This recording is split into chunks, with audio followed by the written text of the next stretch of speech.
Hi, my name is Saidi and we've got another speed paint today. Hope you enjoy. This is a piece I made last night, kind of subconsciously inspired by the drawing before this one, which, if you remember, was the interior of an underwater subway. This time we're getting a look at what the exterior might look like, although it seems like these trains have been out of use for quite a while. I started as always by drawing some lines to help me get a sense of the perspective we're working with, and then went into adding some very simple flat colors. The main character of this piece is a boy fishing while sitting on a raft. The trains, which take up the majority of the canvas, are these huge hunks of metal, so I thought it would be interesting to add some contrast by having the raft look like it's just a bunch of logs thrown together. Usually when I want to use a pose reference for a person I'm drawing, I'll take a picture of myself in that position, so I have a lot of weird out-of-context pictures of myself on my camera roll, but this time I decided to try using a digital model on this app called Magic Poser, and then using that as my reference.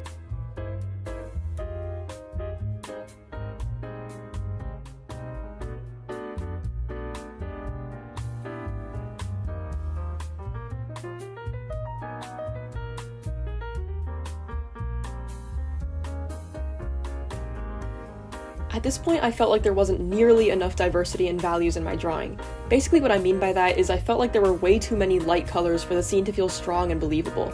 The first thing I did to try to help mitigate that was to give the second train lots of dark shades, but I think it was really something I did later in the drawing process that helped me out of that hole, which I'll talk about later.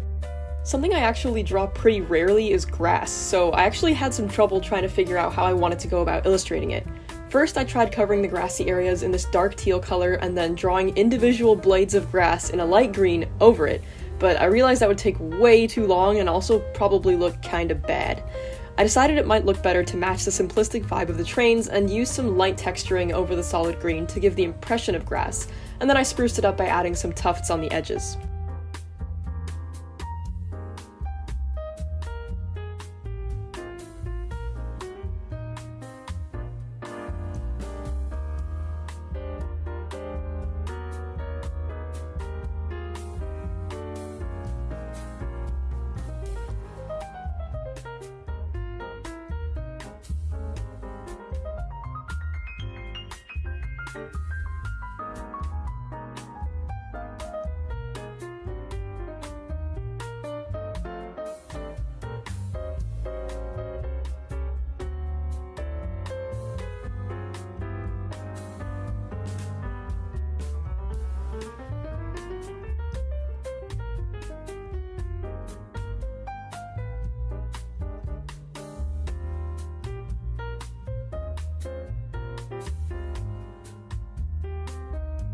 I knew I wanted to give the impression that these trains have been underwater for a while, so I thought one way I could show this was by adding this sort of algae stuff all over the place. For this, I basically just drew random blobs in a dark greenish yellow color, and then layered over it with a green that's further away from yellow.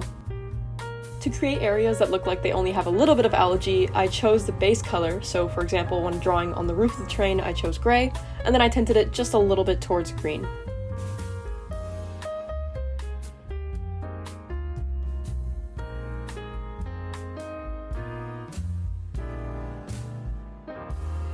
Okay, now here's the part that I think really helped strengthen the piece by adding some value diversity. It's really simple, but what I did was just add a shadow further back in the scene. Depending on what I'm drawing, I illustrate shadows using a bunch of different methods, but this time I went with the simple route of the multiply layer. If you're unfamiliar with what that is, basically I created a new layer on the canvas, changed the setting from normal to multiply, and then drew the shape of the shadow with one solid color. Approaching the end of the piece, I thought it would be cool to add some more life to the underwater area by drawing some animals. I drew some manta rays because they're really cool and have super recognizable silhouettes, and then added some schools of fish.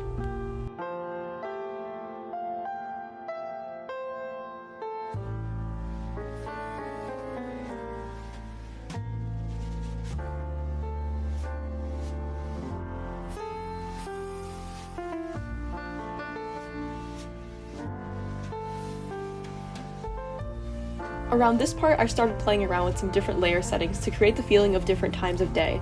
I show all three finished versions at the end of this video, so let me know which one's your favorite. Anyway, that's pretty much it for this video. Hope you enjoyed and hope I see you in the next one.